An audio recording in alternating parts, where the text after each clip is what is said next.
Okay, well, today I'm going to tell. I'm not going to start reading yet then. I can't see who's here on Zoom. But we are going to get a real taste of Swami Trigunatitananda's classes. As he said last time, the opportunity for the most severe training was the Sanskrit class.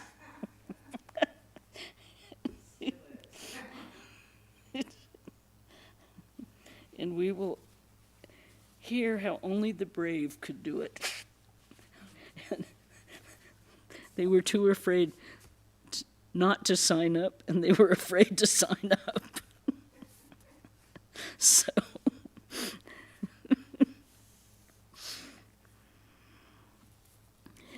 anyway.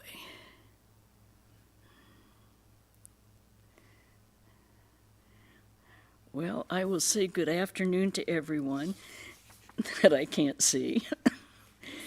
And the name of the chapter that we're on is The Work Progresses. There's Durga. And we're on page 225 if you're following along.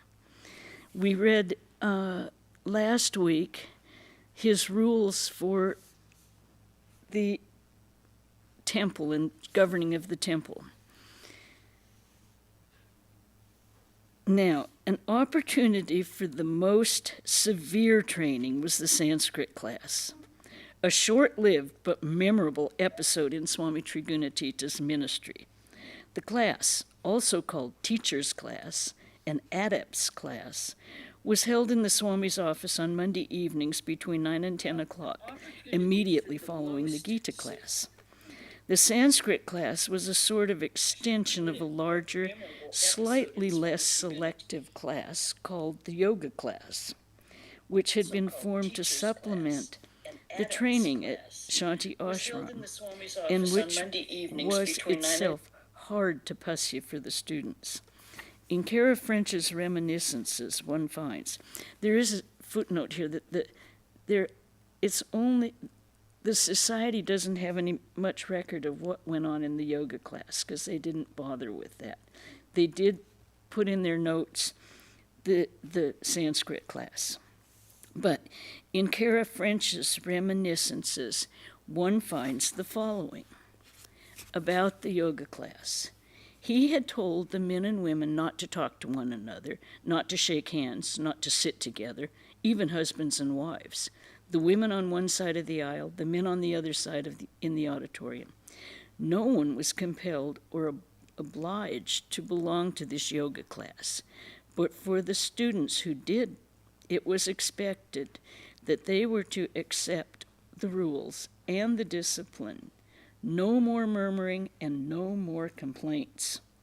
It is not that all kindness and love is gone because the methods seem harsh, he said, but harshness becomes necessary in order for you to advance. Okay. The Sanskrit class held in 1908 was harsher still. It was invitational.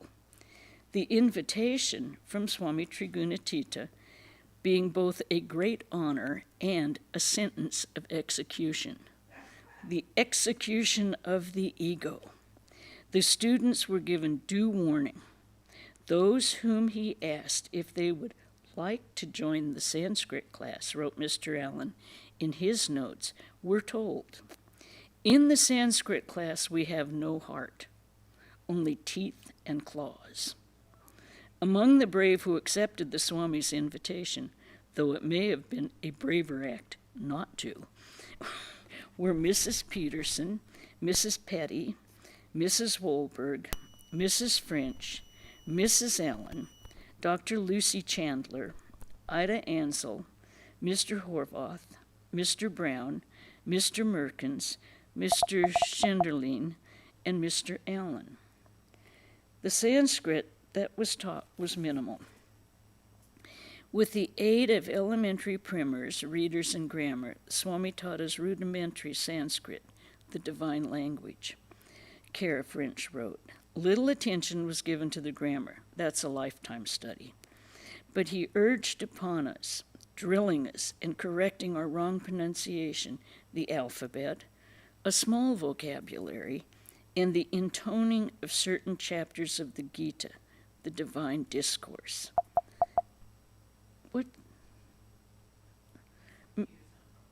Many verses of which we were told to learn by heart, just as though we were little children in school, Mrs. Patty Durga complained after she had been made to stand up in the class and repeat 10 times and then 20 times the correct pronunciation of a Sanskrit word she had mangled.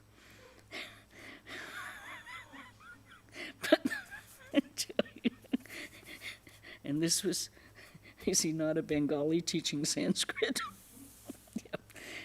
Yeah. But the worst part was the end toward which all this was leading. Only after several classes did it become clear that Swami Trigunatita was training the students to take turns leading the Monday evening Gita class. The candidate was to take 4 verses from the 2nd chapter of the Gita, Ida Ansel recounted, read them in Sanskrit, and then translate them with commentary, ending the class with a Sanskrit shloka. During this offering, which is what it was supposed to be, the Swami himself sat on the platform, attentive to every detail of the presentation, and later on in the next class, tearing it to shreds. We were permitted only a tiny Sanskrit Gita, Mrs. French recalled, allowed no reference books or translations, told in preparation to ponder and meditate on the verses assigned. On the platform, we were to keep our eyes down, forget the audience, remember we were talking to God, then read and explain each sloka foot by foot. In vain I tried to beg off, Kara Finch continued, telling him that Swami Trigunatita always said to us, never try to be teachers, learn to live the life. Swami paid not the slightest heed to me. Indeed, Swami Trigunatita had himself stressed the point that the students were not to consider themselves to be teachers.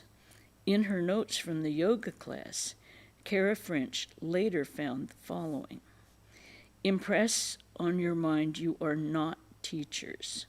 You teach yourself. Afterward will come temptation to teach others, vanity, etc. You must guard against that at every step. One student interjected, but Swami, I want to be a teacher, to which he replied dryly, well, we will cure that. Kara French did not give up her her pleading. Once more I demurred, she recalled. What do I know? What could I speak of the Atman? I do not know really whether I have a soul or not. No, the Swami replied in his most bland manner. Well, you have to manufacture one. You are the manufacturer. This would have been a difficult man to live with. It would have kept life very interesting. One could not win. Or was it all winning? Kara French's turn came around and she survived, as did Ida Ansel, who held the class the following week. But Ida did not let well enough alone. Both she and Prasudi, Mrs. Wolberg, who had also held a class, went to Swami to tell him that they were unfit for platform work. Then do not come to the class, he immediately replied, and he meant it. We were heartbroken, Ida wrote in her reminiscences, but he would not relent for a long time. He got rid of every kind of ego, the blatant ones and the ego of humility. What do I know?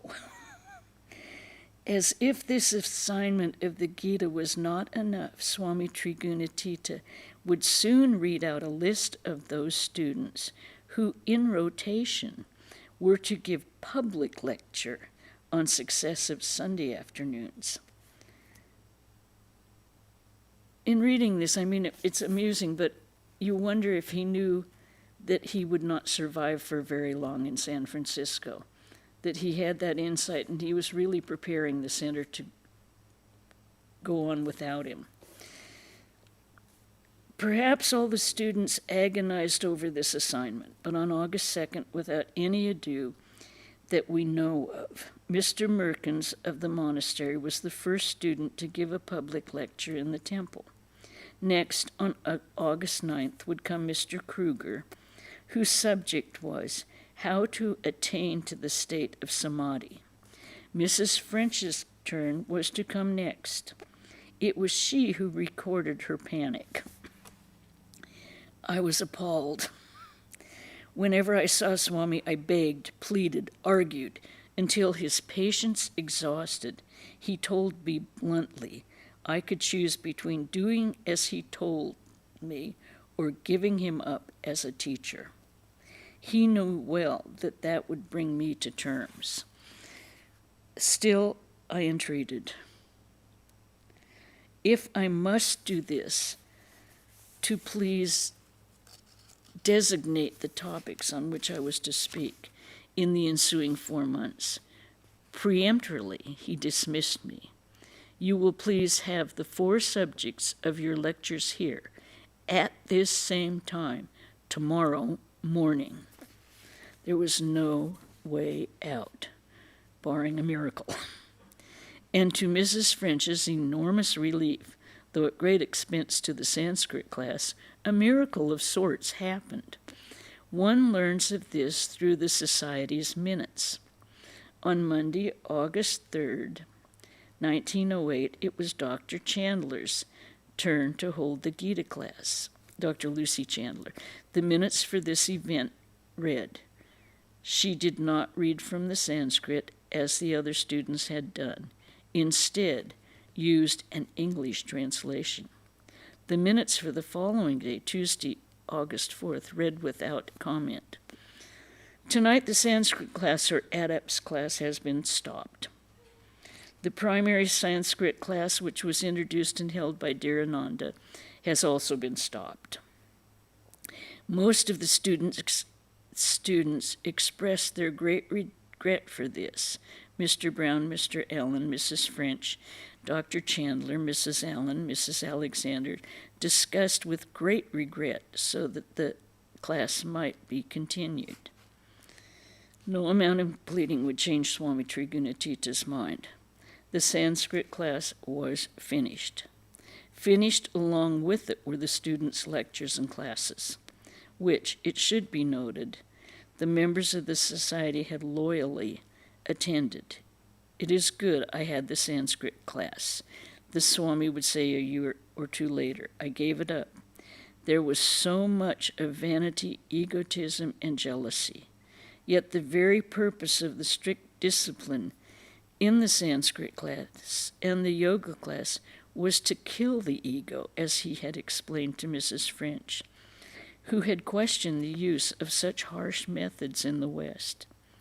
He related how Swamiji trained his younger brother disciples and what he himself had witnessed of the rigorous discipline undergone by Sister Nivedita under Swami Vivekananda. He said it was not a question of East or West. It was a matter of spirituality.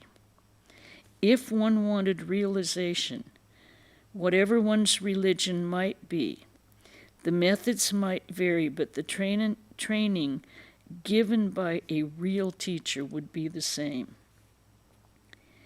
The termination of the Sanskrit class was very probably more disappointing to Swami Trigunatita than to the students. To him, the class was an opportunity to bring his disciples closer to God, to rid them of obstructions in their characters, to purify their minds. If he had to do it by delivering hard blows, that is what he would do. But it would seem that his disciples, earnest though they were not all Sister Niveditas, nor were they his brother monks. ready to be tempered in fire. As it were, at Swamiji's hands. Swami Trigunatita's effort to create for his students a purity drilling machine, as Swami Vivekananda had called the Ramakrishna Math, seems to have resulted only in creating situations in which individual egos flourished and grew. Dr. Chandler's defiant disobedience perhaps served as the last straw. Instead of banishing her from the class, he simply made a clean sweep of the whole thing. This is the kind of teaching that we wonder at, that makes us ponder, is it really teaching or is it some kind of punishment? I think the people who have undergone it know it's teaching. Okay, we are now on chapter 11, Lessons. Swami Trigunatita did not for a moment, however, give up his effort to train his disciples in spiritual living. But except for his austere yoga classes, which he held also at Shanti Ashram, he concentrated in San Francisco on his one-on-one interviews with those students who were able to come to the temple, whatever hardship this might cause them, and on his lessons through correspondence with those who were truly unable to come. He knew his power as a direct disciple of Sri Ramakrishna. He knew that his disciples had a great opportunity, if they would take it, to become spiritually awakened. Like the superior teacher that Sri Ramakrishna mentions, he used the force of his own will on the intractable pupil. He cared deeply about all of them and gave from his own abundance without stint. If there is one among you, he said more than once, who shows the faintest interest in truth, that one we will serve with our life forever. I've heard more than one Swami say, it's my greatest desire to have my disciples surpass me. And these were men of realization, and that was their greatest desire, their love for their disciples. Unbelievable. In reply to a question by Cara French, she once said, recalling a previous question, did I not say yes? And if I have that touch from my master, I, in turn, give it to you. And again, yes, I assume all responsibility. Only you must obey every instruction I give, else I do not assume it. Do not thank me or be grateful in words. I want the life. Show appreciation by practical application and obedience. Obedience. It was a word hard to swallow in America. The Western student wanted a spelled-out reason for his or her every submission to the will of another. But spiritual teaching was not a matter of reason alone. It was far more subtle, sometimes inexplicable to the student. Therein lay the necessity for faith and obedience at any cost. For without it, one would easily lose a golden moment, a bestowal of grace at a fleeting instant of unresponsiveness, which missed could never be recalled. Trying to explain to Cara French an apparent inconsistency in his instructions, Swami Trigunatita once said to her, "It is not due to whims that I say a thing, and even seem eager about it, and then change. The conditions change. I give to the student as it comes to me, and sometimes it is one thing, and then again the mood is different. It is hard to explain in words. It is so subtle. Students ask the question why. You have not asked, so I will try and explain. Just as astronomy reveals planetary conditions, changes, conjunctions, eclipses at certain times and no other. So also in the spiritual plane. This little statement was Kara French's interpolation.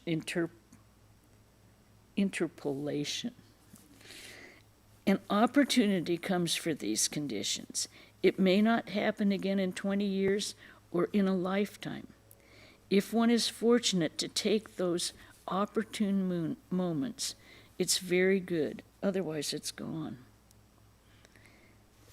But if his students missed opportunities, as inevitably they sometimes did, he never gave up. He counseled patience and practiced it. In the words of Ernest C. Brown, he never despaired of fulfillment, for he left everything to the mother's will. Full of inexhaustible patience, he would wait forever. He said, when you crave blessings, or whatever you ask from the Divine Mother, or whatever you need in life, be prepared and willing to wait, for years if necessary. Learn how to wait. Let her will be done, even if you wait forever. Rest assured that Mother knows what is best for her children. He was full of helpfulness and encouragement to the sincere student who found meditation difficult. Keep on having patience. Never be impatient with the mind. When it wanders, bring it back patiently, again and again if need be, but always patiently.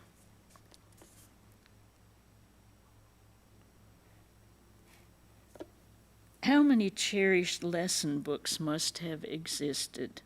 Notebooks in which the disciple copied out Swami Trigunatita's terse instructions, his unerringly wise counsel, his probing questions, the last of which they were to brood over, find the answers within themselves, and at the next interview or in the next letter, submit their findings to his unfailing insight.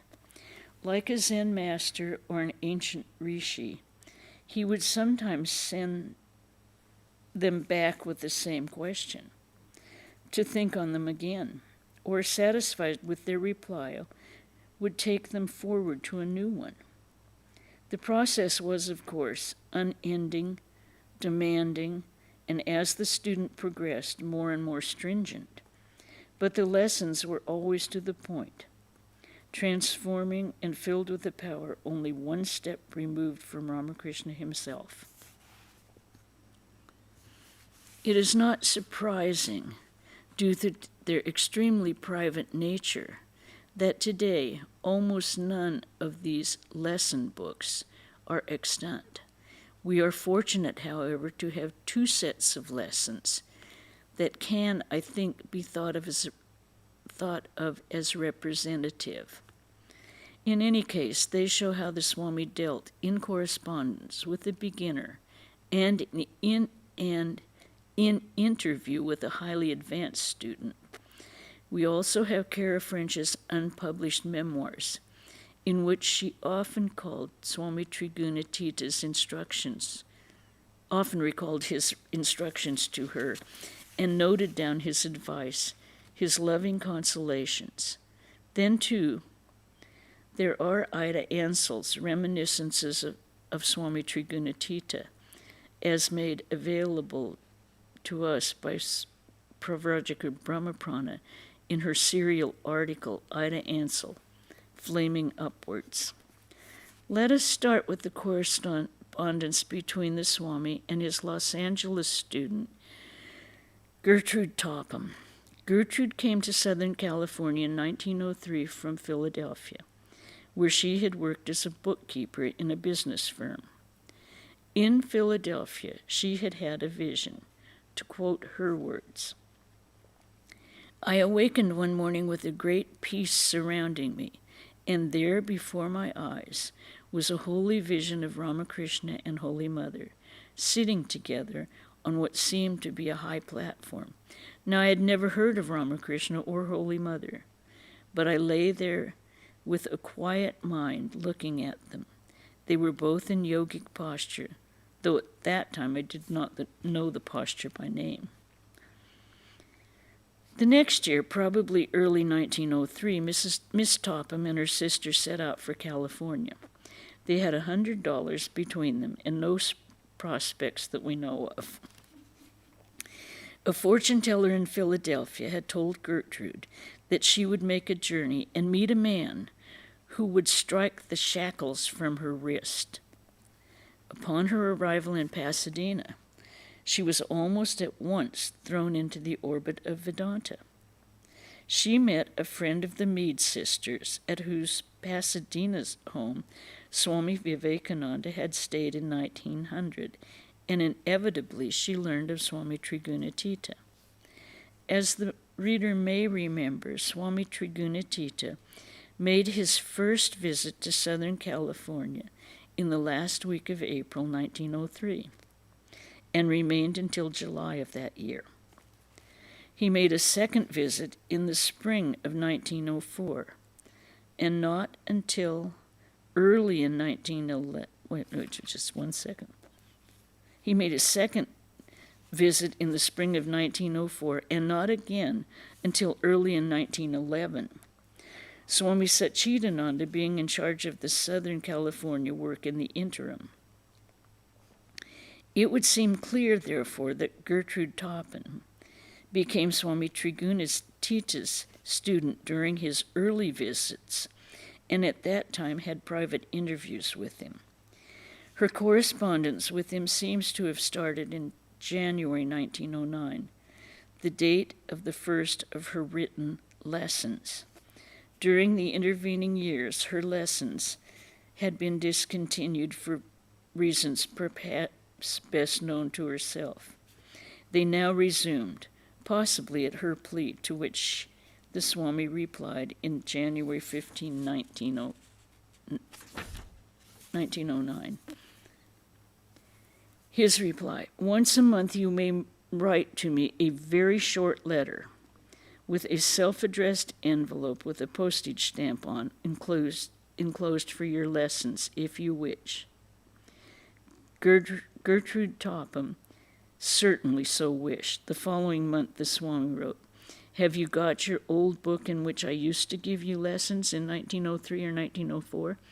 If so, please copy it out into another book, which is to be kept with you, and please send the original book to me by mail." And the month after that, "Please get a blank book for yourself and keep a record of what you write to me and I write to you under the heading of the lesson with dates, because I may often refer you to some old lesson by date and number."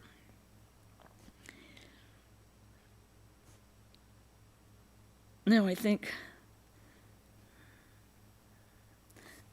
this was the way Swami Trigunatita structured his lessons. Both he and the student had identical notebooks in which his numbered instructions and questions were written out, along with the student's responses, also numbered. No words were wasted. Gertrude Topham, or Suniti, blameless, the name given to her by the Swami, was at this time around 27 years old, and was now living with her mother in Los Angeles. She had her share of human faults, and these the Swami somehow brought to her unblinking awareness and very frank acknowledgement. It seemed as though the terse sentences of this correspondent served as a sort of psychic telescope through which the Guru perceived every nuance of the student's mind. He did not need to be told in words what ailed her. He wanted her to probe into the depths of her mind, as with a relentless searchlight. He wanted her to see herself clearly. She did her best. It was no doubt painful. It was no doubt a painful, soul-wrenching experience. A few excerpts read. May 15, 1909, Swami wrote, "Why do you feel so despondent all the time? Why do you feel driven to the verge of suicide. May 31st, Suniti. I can't answer this in a few words. In reading Fenelon tonight, it seemed to be the sensitiveness of self-love, but I feel utterly discouraged and despairing. July 15, Swami. The lesson, instructions. I am perfectly satisfied with your frank and truthful answers. May God bless you. Questions. In what lies your self-love which you have discovered in yourself in reading Fenelon? July 31st, Suniti. Too much occupied with self and my relation to the Swamis. Too little reaching out for the larger spiritual idea. I can't seem to go beyond the Swami. The thought of you and my relation with you troubles me constantly. I wish I could live alone with God and whatever place you should hold in my life would be understood and accepted by me. Also, I am terribly envious of others. I am always thinking they get more than me. I cannot associate with any of the students without great misery. I want to be first. I am not satisfied with what comes to me, am wanting constantly. I give little. August 15th, the Swami. Your answers are quite remarkable. Nothing can be better. Your meditation, your mental and spiritual troubles have been producing very satisfactory effect of spiritual awakening. Otherwise, you could not have been awakened to or discovered your defects. Now they will be going away as soon as your faculty of determination or resolution will develop. May God bless you. October 15th, Swami. Please write to me the remedies that you should and intend to take for each one of the defects enumerated by you on August 31st. November 19, Suniti. By giving up my own will in everything is the only remedy I know of.